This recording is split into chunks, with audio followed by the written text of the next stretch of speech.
Hey guys, in this video we're going to take a look at how you can cancel your Amazon Prime membership.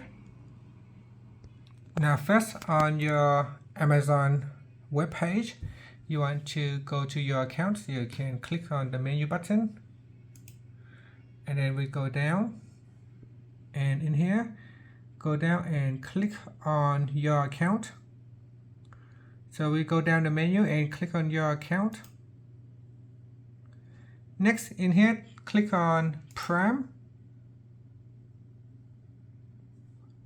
Then you want to click on memberships. So click on membership and then click on end membership.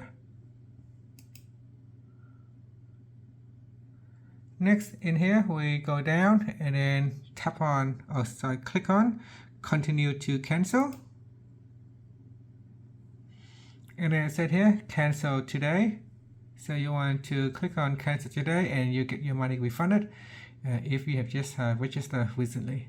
And then click on end membership. So click on that and that will end your membership. And then here you can see it said cancellation confirmed. So make sure it is confirmed that you have cancelled. And that's it. Thank you for watching this video. Please like and subscribe to my channel for more videos.